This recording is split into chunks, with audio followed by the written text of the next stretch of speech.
America, people rage for the freedom to get a haircut and a tattoo. The other is raging just to be seen and heard. One America says they won't wear a mask because when they jog, it's uncomfortable, not necessary. It's an affront to their liberty. One has renewed fear that going for a jog could get you killed. One America insists their need for football is so sacrosanct, there can be no kneeling protest on the sidelines. Sons of bitches. But is not outraged by a cop kneeling on this man's neck?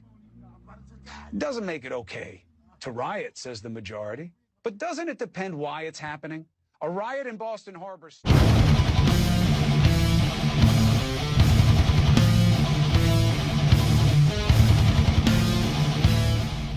Mr. Darius Slay. Once again, I want to welcome you to the Philadelphia Eagles. See you out there working with Brandon Graham and all that. You gonna need it. You got some work ahead of you, man. You know, I had a little bit of time on my hands. Usually don't got that much time, like a half an hour.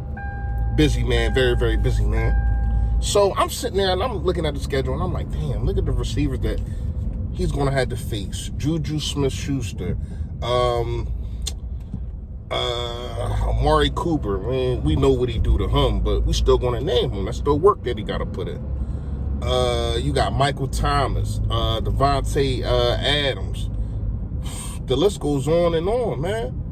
The list really goes on and on.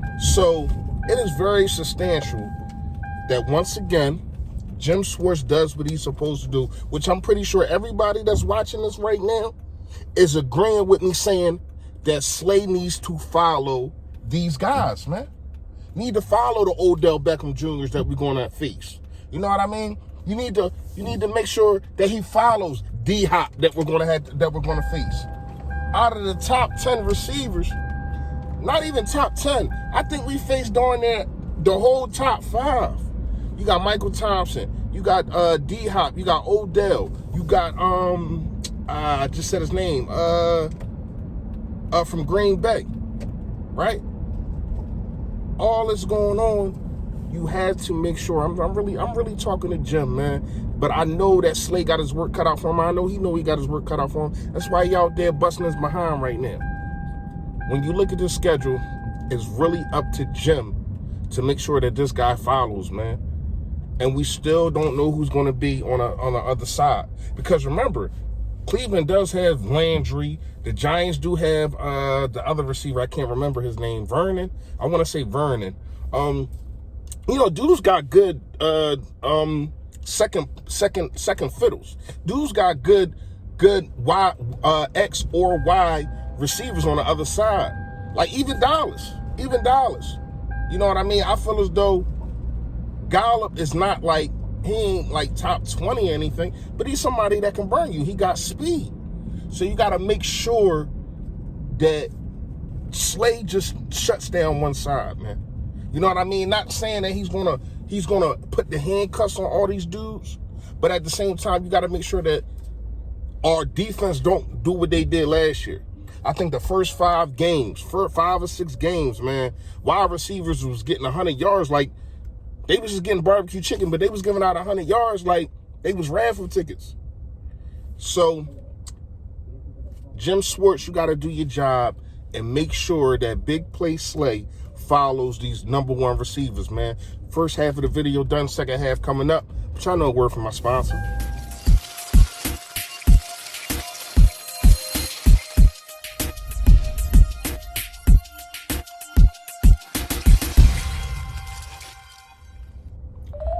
Yep, you see it, man. 108 East Baltimore Pike.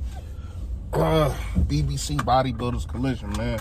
Whatever you need a door, you need a windshield, whatever you need, they got you, man. Tell them Philly Fresh sent you. They take real good care of you. Now, second half of this video. I know he probably would never see this, but I got to give a shout out to Zach Ertz and to also Carson Wentz. Really Carson Wentz first because he said something first, but anyway. I got to give a shout out to these dudes, man. You know, I gave y'all the raw yesterday, how I felt about the situation, and I kind of feel as though it kind of opened the floodgates for things. Not saying because of Carson, but other YouTube content creators started speaking their mind, man. And even though, you know, we do what we do at this end, but when things is so blatantly disrespectful, when things are so blatantly nasty, you know, you got to speak your mind, man. And that's what CarsonWentz did, man. You know, he didn't really have to do it, but I felt as though he needed to do it. And I'm going to tell y'all why.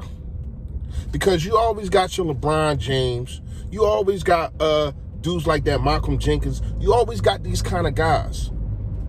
But you rarely get your Aaron Rodgers, your Tom Brady's. You rarely get that. And you see the difference that I'm going between here? It's not really about race, but at the end of the day, it is.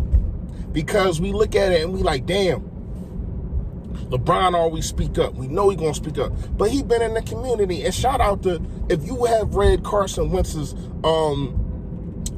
what he said, basically, he like, man, I'm from North Dakota. I'm not going to sit here and basically fraud and say I know what a black community is like.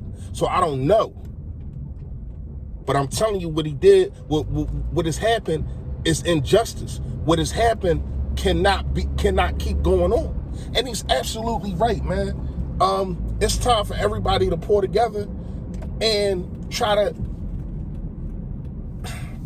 to make a stand, man. If you don't stand for something, you fall for anything. And that's just real. It's time for everybody to make a stand, man, no matter what you do. No matter if you work at Wendy's or if you in a Congress meeting. It's time for everybody to step up, man. And once again, on the violence that's going on, I don't condole it. I don't want to see it happen, but I do understand why it's happening. It's like when we protest peacefully, y'all don't hear us. We got to start kicking doors down and start burning things, which I really feel as though you shouldn't do. But it's crazy, man. And once again, man, I never really talked about this guy on this page, but shout out to Colin Kaepernick. He took a stand. He really took a knee, but he took a stand for something that he believed in that's still going on to this day. To this day, it's still going on. And I was watching somebody, I can't remember who it was. I was watching somebody on CNN, and he basically said everybody got outraged when Colin Kaepernick took a knee on a field. But it wasn't that much outrage when a cop took a knee and took a man's life. Think about that. Now, this is really going to be my last video. Once again, R.I.P. George Floyd. This is really going to be my last video about this, man. But I like this. I like what I'm seeing. Not the deaths, of course, but I like that guys are speaking up, man. Because it's getting to the point, if we don't, they're going to try to make sure that we're extinct. That's not going to happen, but you get where I'm going with this. Man,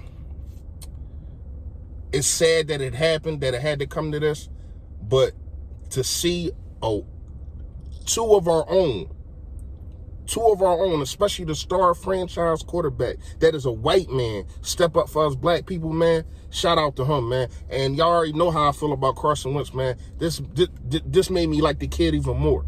See what I'm saying? That's really it for this video, man. Just had to express my thoughts on that one last time. Y'all know what it is. Stay Philly, stay fresh, y'all.